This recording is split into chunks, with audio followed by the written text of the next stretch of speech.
All right, we're on the sympathy of friends. One of the things he says, Aquinas, in this point is that when you see somebody's concern for you, you feel better, you feel pleasure. If I share with you what I'm going through and I see your love for me, that says something about me, that I'm worth listening to. Yeah, that's right. Yeah, that I'm worth loving, worth supporting, worth sharing the sorrow, because it costs somebody to actually have sympathy or to really feel what someone is going through, to take the time to listen. If you think of going to a hospital room and sitting beside somebody's bed who is sick, going through procedures, doesn't know what's wrong, there's some anxiety, heightened mood there, there's some fear that's coming out, there's some sadness over things that are already lost, and maybe some movements to despair that it'll never get better, and that's really heavy. And it's like, I don't want to be anywhere near that, but I love you, and I'm going to come near that for you, and I'm going to receive that and hold that from you. I'm not going to shame you by trying to fix it. Oh, just do this, or I'm just going to receive it from you, first of all, to know that we're in it together. That's a real sacrifice, and that's a real gift to somebody. And so it's really saying in a very concrete way, not just in words like GPT can do, but in a real concrete way, I love you, I'm with you. Yeah, it is interesting because I think I've experienced this a lot. When I might be in pain or someone else might be in pain, people want to not enter into it. They're like, you'll be all right. Like, everything happens for a reason. Or these trite lines, they're almost like shields. Like, don't get your pain on me. Yeah, and in psychology, they call that bypassing. Okay. And when we use spiritual motivations for it, we call it spiritual bypassing. So give me some examples for that. Just offer it up would be a form of spiritual bypassing. Maybe somebody has just betrayed you and you're suffering from that. You just need to forgive them. Just forgive them. So that's a form of spiritual bypassing. Why do we do that? Why do we try to get people to bypass things? Yeah, I think, like you said, I don't want to enter into it. I don't want to feel it. It's an inconvenience to me. You're not worth it to me. It's not worth suffering to me. Sometimes it hits my own stuff. If I feel a sense of responsibility, and it's somehow my responsibility to make it better, and I don't know how, then I'll cover up my own inadequacy or insecurity by coming up with some pious platitude to people will say, throw your way. Oh, he's in a better place. When your dad died, you're like, why would you do that? Why? It's offensive. Yeah. And we all kind of get that when people say that without even asking how we are. They don't even care how we are. How we are would be a burden to them. Yeah, that's right. A little clip that I use in my spiritual direction classes teaching about listening and empathy is from Brené Brown. If you look at Brené Brown on empathy, and she says, empathy is this sacred place, like you're going down into the hole with someone and you're just with them in it. Sympathy, so I don't know that I agree with the terms, but anyway, for the sake of repeating her categorization, she says sympathy is like sticking your head down the hole and going like, how is it down there? Yeah? Yeah. It'll get better. Want a sandwich? You lost your baby. At least you can get pregnant. Your son is failing school. Well, at least your daughter's doing well. And that little term, at least, is often trying to put a silver lining on things. Wow. Again, rather than entering into the pain. And then she says it very beautifully. What makes things better is not an answer, it's a connection. Just being with someone in it. I don't know what to say to you right now, but I'm just so glad you shared it with me. I'm grateful to be in this with you. That's why it's said that people who are in great pain, who have experienced great evil, don't in that moment need Christian apologetics. Oh. They need a Christian to suffer with them, to be compassionate with them. They need Christ. That's right. Yeah. And Our Lady didn't stand at the foot of the cross theologizing. Well, it's actually better that he's going through this because it's going to be the salvation of the human race. And so we just have to wait it out until it's done and he's risen from the dead and then it'll just be fine.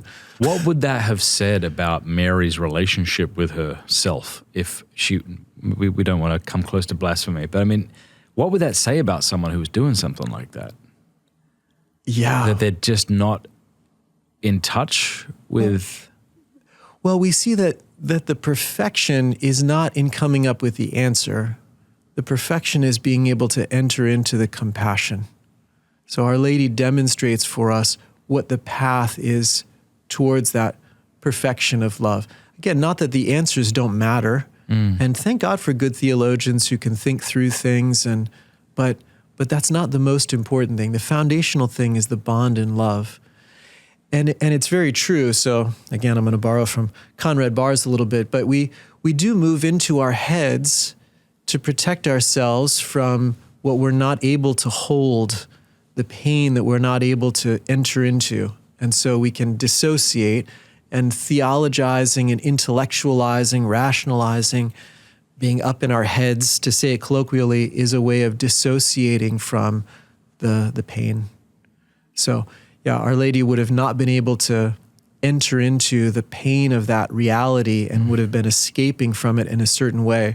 The apostles escaped in their own way. They just couldn't go there. They didn't go to the cross. Who knows? Maybe Peter was theologizing with, James somewhere else, trying to make sense out of this thing, rather than being able to just be present to it and suffer it.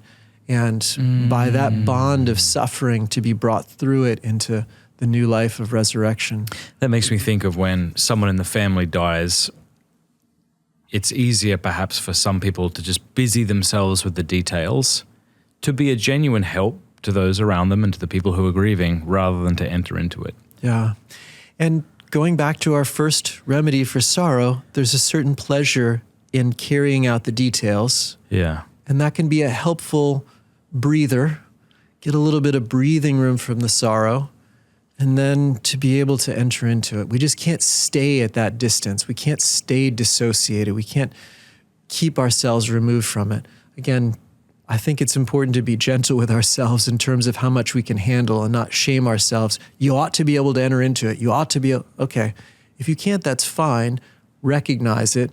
Don't shame and hurt the other person in the process, and take the space that you need, but then get the help to be able to enter into it. Friendships feel like a precarious thing today, to your point about society being sifted like wheat, where we're becoming increasingly isolated. Do you see that, like in your in your spiritual direction? Do you find there's a lot of people who don't seem to have many good friends? And do people know how to build friendships? And what's the reason if they aren't?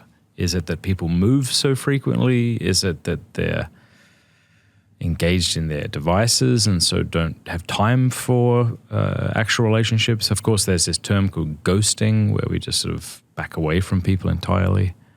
Where's this coming from? I think the capacity, what did you call the Japan thing? Hikikomori. Hikikomori. You'll have to look this up. Yeah. I've mused a number of times that that's possible today in a way it's never been possible in history. That the ability to totally isolate because of the capacity to order everything online and to have everything you need coming into you from the outside. And so I think that's part of what exacerbates the challenge around friendships, is it is possible to ghost in a way that was maybe a degree less possible, because not only did we choose each other, we also needed each other. And so it kind of held us in relationship a bit more. And then even around commitments, there was a certain and sometimes unhealthy pressure to stay in relationships that were unhealthy, in fact. But today it's just much more acceptable to end marriages, to leave priesthood, to walk away from jobs, to transfer the kind of mobility which is not only physical but also sort of emotional and personal is much more societally acceptable. In a way, again, there's some benefits to that, to get out of harmful situations, but also there can be some real deficiencies in enabling some bad behavior. Thank you very much for watching that Pints with Aquinas clip. If you like it, do me a favor, click like and subscribe, and please offer a Hail Mary for the work of Pints with Aquinas and all the people we're trying to reach. God bless you.